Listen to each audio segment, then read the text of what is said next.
Polycyclic system में हकल-लुल पढ़ेंगे। ठीक है, इससे पहले जो है मोनोसाइक्लिक सिस्टम में पढ़े थे हकल-लुल कि मोनोसाइक्लिक जो सिस्टम्स होते हैं यानी एक ही जिसमें रिंग होती है उसमें आप किस तरह से हकल-लुल को एक्सप्लेन करते हैं। नेक्स्ट जो 7 पॉइंट है, इससे पहले हम 6 पॉइंट पढ़ चुके हैं एप्लीकेशन में। 7 पॉइंट में जो है हम देख रहे हैं पॉलीसाइक्लिक सिस्टम, यानी कि अगर एक से ज्यादा रिंग है तो उस केस में वो मॉलिक्यूल किस तरह से हकल-लुल को फॉलो करते हैं।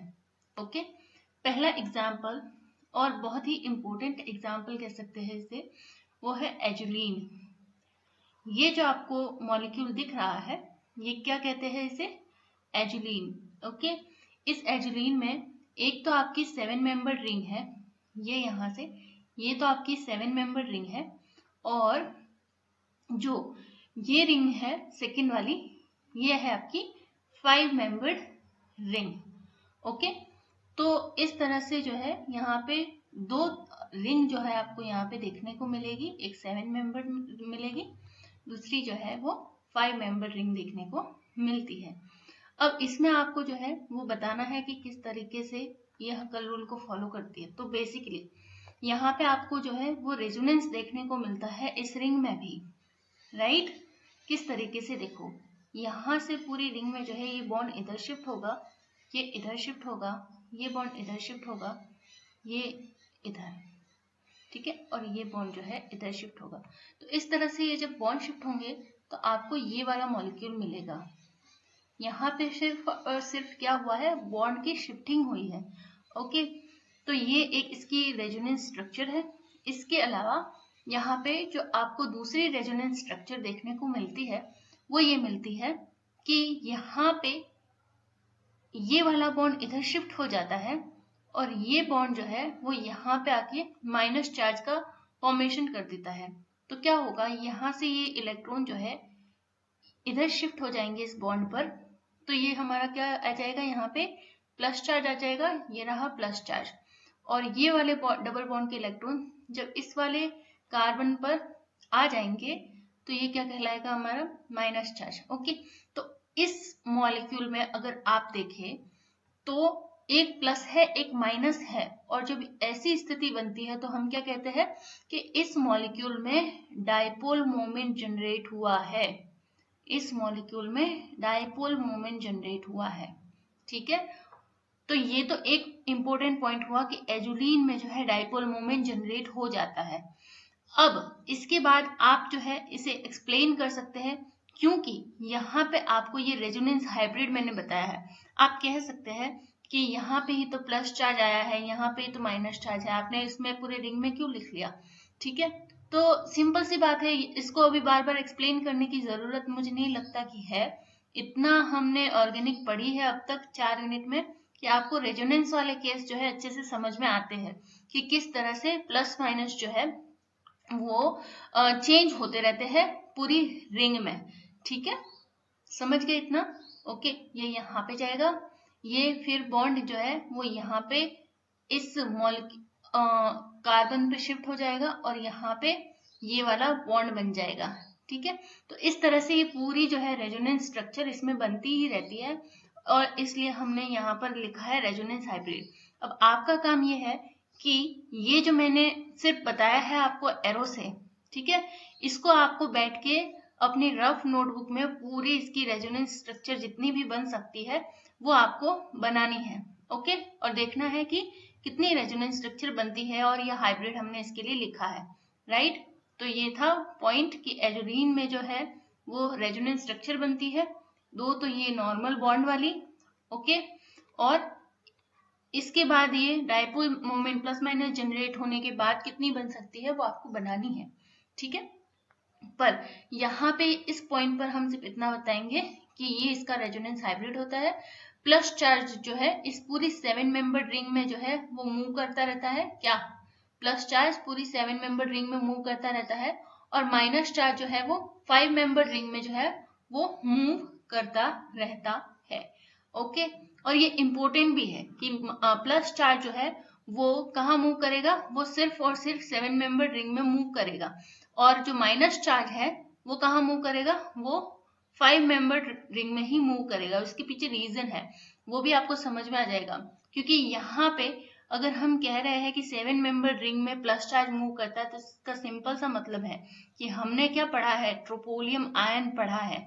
आपको याद हो थोड़ा बहुत, तो हमने क्या पढ़ा है, ट्रोपोलियम आयन पढ़ा है, ये वाला, ठीक है। और उसमें हमने कहा था कि इसकी रेजोनेंस हाइब्रिड क्या होती है, कुछ इस तरीके से कहा था। तो ये बेसिकली वही तो स्ट्रक्चर है। ये अगर इसको 5 मेंबर रिंग से सेपरेट कर दे तो ये क्या है, ट्रोपोलियम आयन ही तो है, ठीक है। बट यहाँ पे ये 7 मेंबर रिंग तभी बन सकती है, एरोमेटिसिटी शो कर सकती है, जब ये ट्रोपोलियम आयन की तरह जो है वो अपनी एरोमेटिसिटी बताए, ठीक है। पर यहाँ पे ये क्या है, एजुरीन है, और इसमें प्लस माइनस दोनों होते हैं। ये डायपोल मोमेंट भी जनरेट करता है, तो इसके लिए हम जो है अलग से इसको एक्सप्लेन करते हैं, राइट। चलो, ये तो पॉइंट हो गया एजुरीन के बारे में कि एजुरीन बेसिकली होती क्या है। इसमें आपको जो है दोनों को अलग अलग करके समझना पड़ेगा। ये वापस से जो है मैं बाद में आपके आयंस में आएगा, एरोमेटिसिटी ऑफ आयंस, वहां पे ट्रोपोलियम वापस पढ़ा जाएगा। और इसके अलावा जो है, जो ये 5 मेंबर रिंग का माइनस चार्ज है, वो भी हम पढ़ेंगे। तो बेसिकली अगर आपके पास एक से ज्यादा रिंग वाले मॉलिक्यूल है, तो वो सारी रिंग्स कहीं ना कहीं जो है वो सेपरेटली भी एरोमेटिसिटी शो करनी चाहिए, वरना वो एरोमेटिक नहीं होगा। तो यहाँ पे ये वाली एक रिंग भी एरोमेटिसिटी शो करती है और ये वाली भी करती है, ठीक है। तो ओवरऑल फिर मॉलिक्यूल क्या हो गया, एरोमेटिक हो गया। और जैसा कि मैंने कहा कि ये डाइपोल मोमेंट भी शो करता है, ओके। और ये पहला ऐसा एग्जाम्पल हम पढ़ रहे हैं जिसमें हम पॉलीसाइक्लिक, क्योंकि इससे पहले तो मोनोसाइक्लिक ही पढ़ा है, राइट। तो चलो, ये थी बात एजुलीन की। नेक्स्ट हम देखते हैं कि ऑर्डर देखते हैं कुछ मॉलिक्यूल्स हैं उनके, कि सबसे ज्यादा जो है एरोमेटिसिटी आप कहाँ देखते हैं मोनोसाइक्लिक रिंग्स में। तो बेसिकली आप यहाँ पे लिखेंगे order of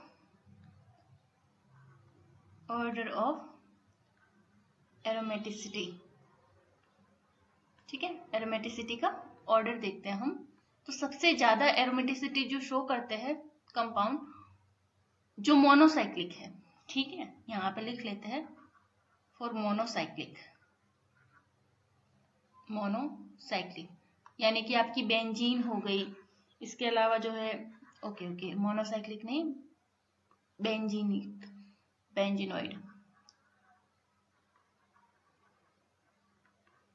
benzenoid structures, right. तो सबसे ज्यादा जो है वो कौन शो करता है, बेंजीन सबसे ज्यादा एरोमेटिक होती है। उसके बाद जो है नेफ्थलीन,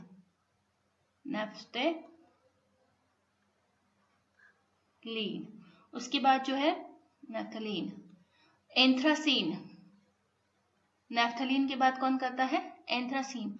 यहाँ पे आप नोटिस करेंगे कि जैसे जैसे नंबर ऑफ रिंग्स बढ़ती जा रही है, यानी कि बेंजीन में कितनी थी, एक ही रिंग थी, नाफ्थलीन में कितनी है, 2 रिंग आ जाती है, एंथ्रासीन में कितनी है, 3 रिंग आ जाती है, ये एंथ्रासीन, ठीक है। तो यहाँ पे आप नोटिस करेंगे कि यहाँ पे जैसे जैसे बेंजीन रिंग्स बढ़ती जा रही है, वैसे वैसे एरोमेटिसिटी क्या होती है, यहाँ पे घटती जा रही है। समझ में आ रही है ये चीज, क्या हो रहा है, जैसे जैसे बेंजीन रिंग्स यहाँ पे बढ़ती जा रही है, वैसे वैसे एरोमेटिसिटी जो है वो घटती जा रही है यहाँ पे, इस पॉइंट पे, राइट। चलो, एंथ्रासीन हो गया, फिर टेट्रासीन यानी 4 रिंग आ गई। उसके बाद जो है पेंटासीन, धीरे धीरे एरोमेटिसिटी घटती जा रही है जैसे जैसे बेंजीन की रिंग्स जो है वो मॉलिक्यूल में बढ़ती जा रही है। हेक्सासीन, ओके, फिर हेप्टासीन,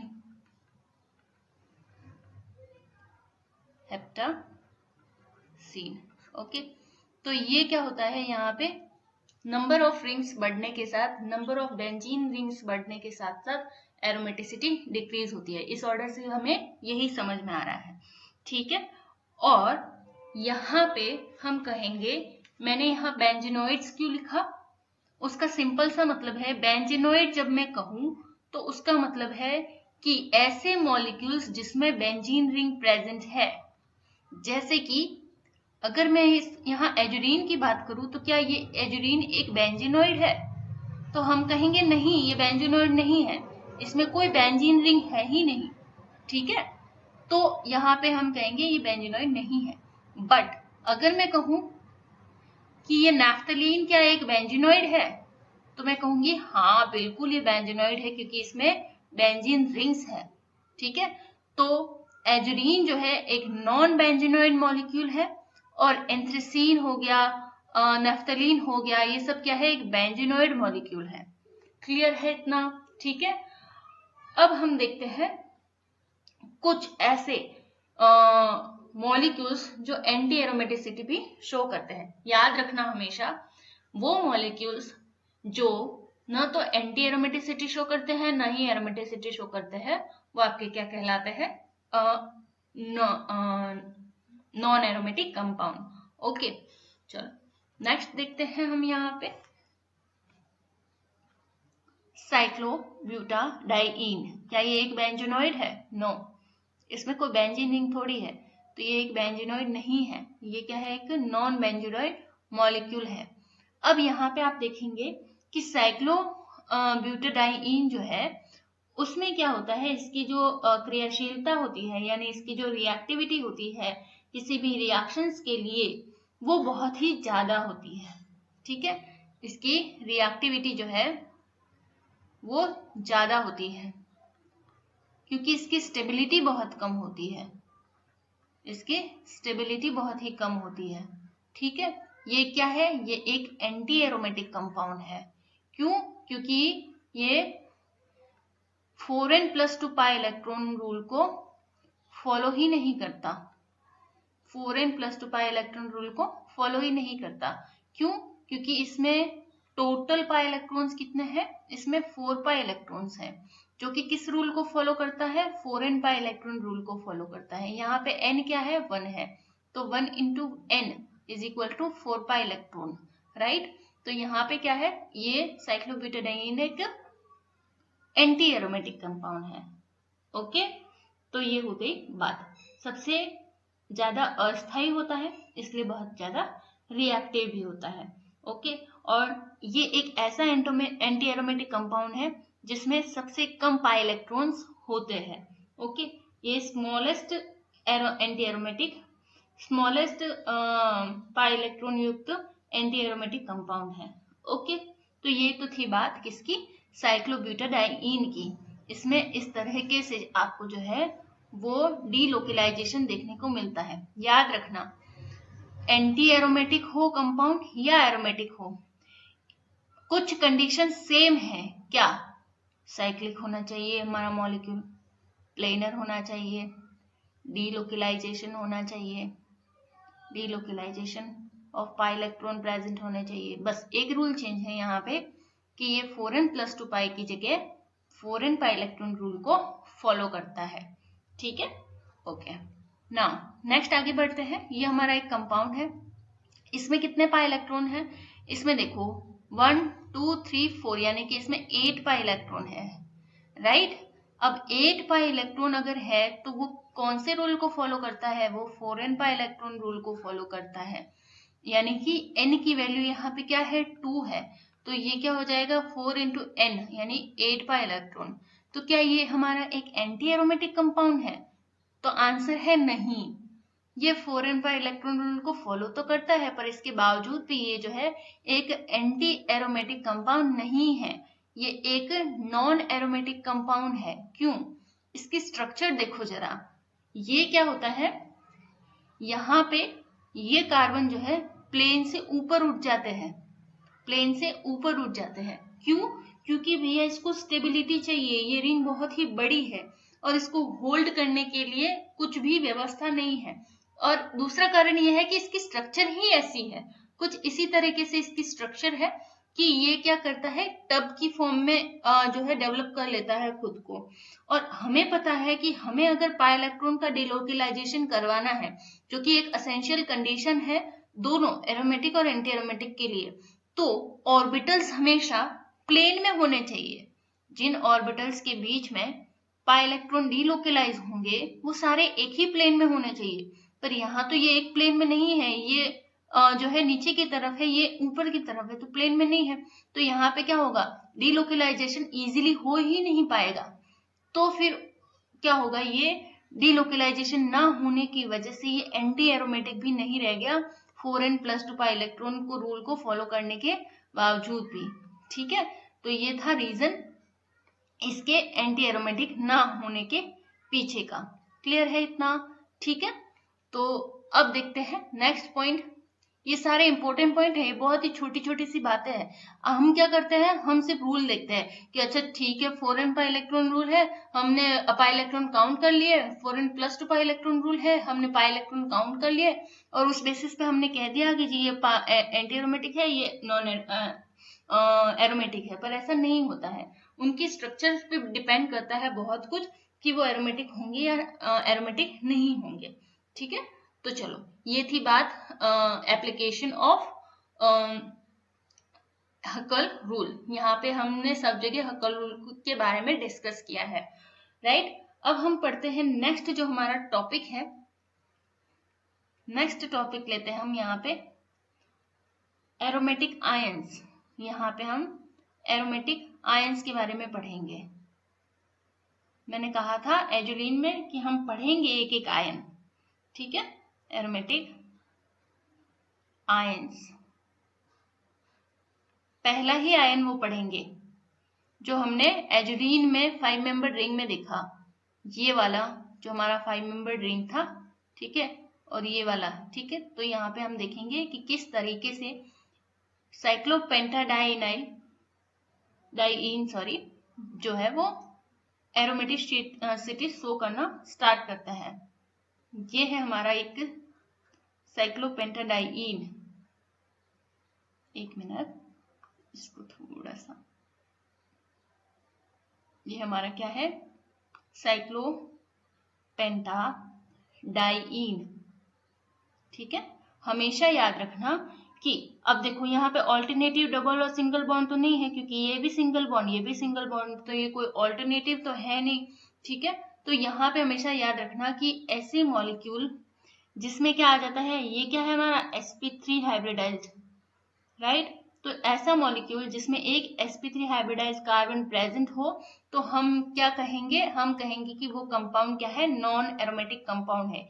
ये भी एक जो है नॉन एरोमेटिक कंपाउंड की डेफिनेशन है कि उसमें क्या होगा, बहुत सारे पॉइंट है। देखो जैसे जैसे आगे बढ़ेंगे ना, हमने नॉन एरोमेटिक कंपाउंड्स को जो है वो स्पेसिफिकली नहीं पढ़ा। ठीक है, पर यहाँ पे जैसे जैसे हम एंटी एरोमेटिक और नॉन एंटी एरोमेटिक और एरोमेटिक पढ़ रहे हैं, साथ ही साथ हमें नॉन एरोमेटिक भी क्लियर होता जा रहा है कि नॉन एरोमेटिक क्या होता है। तो मैंने कहा कि यहाँ पे जो ये वाला कार्बन है, ये वाला sp3 संकरित है, इसलिए ये कंपाउंड तो अभी इस स्थिति में तो क्या है, नॉन एरोमेटिक है। बट अगर आप इसकी रिएक्शन जो है वो स्ट्रॉन्ग बेस के साथ करवाते हैं, स्ट्रॉन्ग बेस के साथ करवाते हैं, ठीक है, तो क्या होता है, यहां से एक इलेक्ट्रॉन जो है वो रिमूव हो जाएगा। ठीक है, ओके।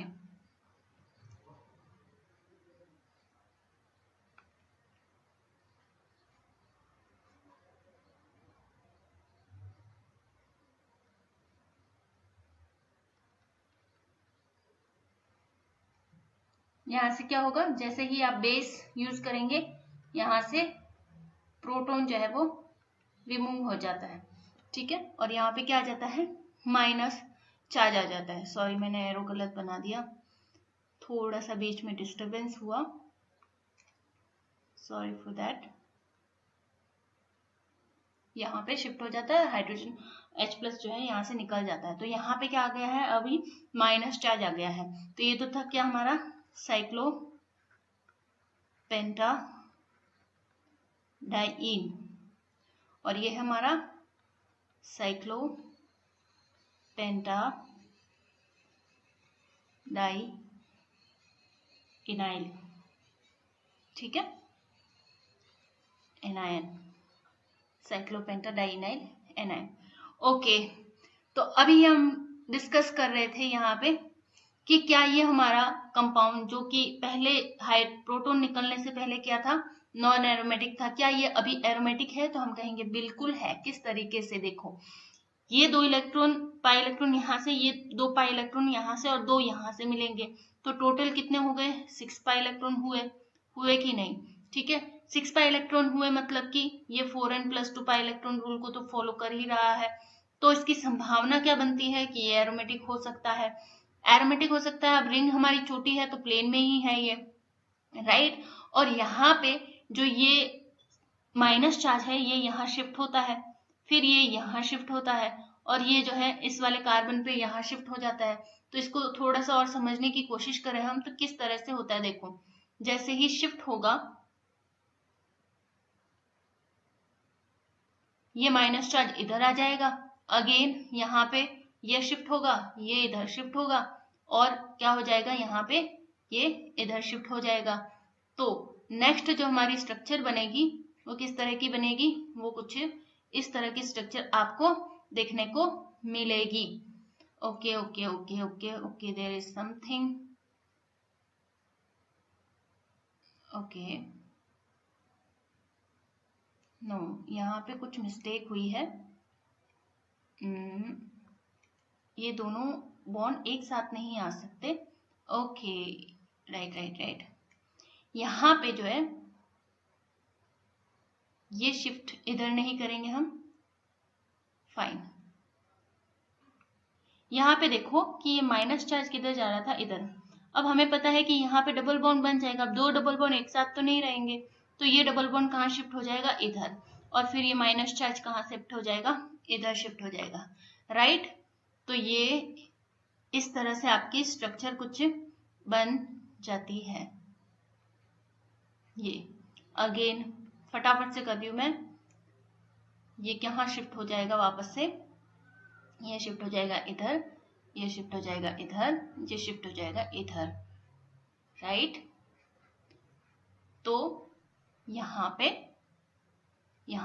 और यहाँ पे, तो आप यहाँ पे क्या नोटिस कर रहे हैं कि सबसे पहले माइनस चार्ज जो है आपके इस पोजीशन पे था, फिर इस पोजीशन पे आया, अभी इस पोजीशन पे आया, फिर जो है आपका इस पोजीशन पे आया, राइट। अब जैसे जैसे आप आगे बढ़ेंगे ना, तो क्या होगा, ये यहाँ जाएगा, ये यहाँ जाएगा और यहाँ जाएगा, तो ये लास्ट वाला कार्बन है इस पे भी आ जाएगा। तो फाइनली आपका एक रेजोनेंस हाइब्रिड बन जाता है। और वो हाइब्रिड कैसे बनता है? आप उस रेजोनेंस हाइब्रिड को कुछ इस तरीके से शो करते हैं। ओके, तो ये है आपका साइक्लो पेंटाडाइनाइल एनायन, राइट।